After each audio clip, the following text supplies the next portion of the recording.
YouTube. It's my digital diary day. I'm on my way to a hyperbaric oxygen chamber session, aka HBOT, for those in the know. There's a naturopathic clinic in Portland that has the metal cylinders, so you can get 2.4 ATA, atmospheric pressure, which is really good for trying to treat cancer. And so here's the regimen that I'm doing, just for anybody who's interested and wants to have more information. The day of the HBOT, I fast. I take a mebendazole 100 milligram tablet a couple hours before I go, and I drink exogenous ketones. I got it through Audacious Health. They have one, I think it's called Keto Start. I mean, they all taste like shit. They're all super sweet and gross, because I guess the BHBs are just really nasty tasting, so they have to try to cover it up, but so they don't taste good, but whatever. So I sip those during, like, on my way and during my HBOT session to just get my ketones as high as possible.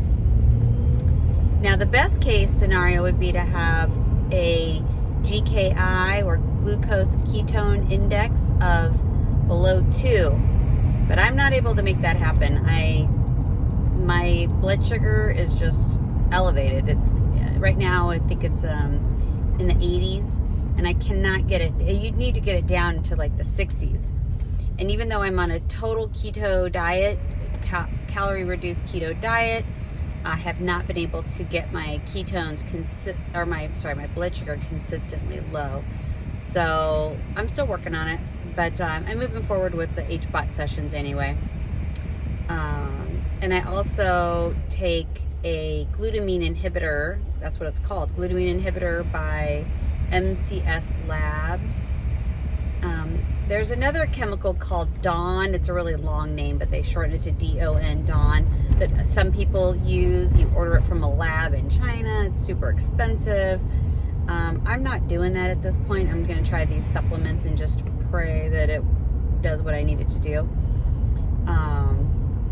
So there's lots of layers. So those are the mebendazole, the exogenous ketones, the glutamine inhibitor, and if you're really golden, you have the GKI of 2 or below. That's all what you would do in conjunction with the HBOTs to damage those cancer cells, because they cannot repair if they're damaged. I've got most of it in line, and then I also take metformin to lower my blood sugar, and it just doesn't lower. I guess I could try upping my dose of that and seeing if that works. I'm going to talk to my oncologist tomorrow. I have a naturopathic oncologist that helps me out with this stuff. In addition to all that stuff, I take albendazole, which is a anti-parasitic. I take it twice a day, 4 milliliters. It's a liquid oral suspension. I take it twice a day, 4 milliliters. And that is also to block the glucose pathways to the cancer, try to starve it one way or another. And I go in on Monday for my next set of CT scans.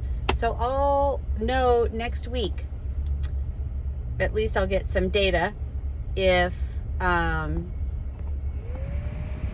what I've been doing is doing anything or not. So when I get the next scans, I'll have 5 HBOT sessions under my belt, 5 high-dose vitamin C's under my belt, and with the vitamin C, I take doxycycline and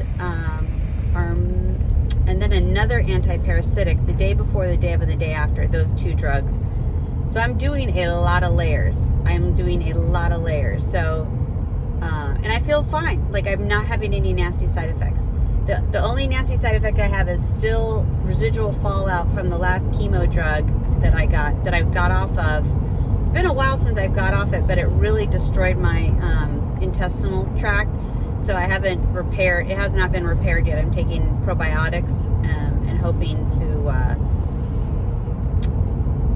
repopulate my flora and fauna in my gut from being just destroyed by that chemo drug. So that's my last thing that keeps me not feeling my best. But anyway, doing my metabolic therapy, Dr. Seyfried. Well, fingers crossed. You know, there's no guarantees in cancer, man. You just gotta have lots of strategies, lots of layers, and that's where I'm at today. I'll check back in next week and let you know what happened with my scans. Talk to you soon. Bye.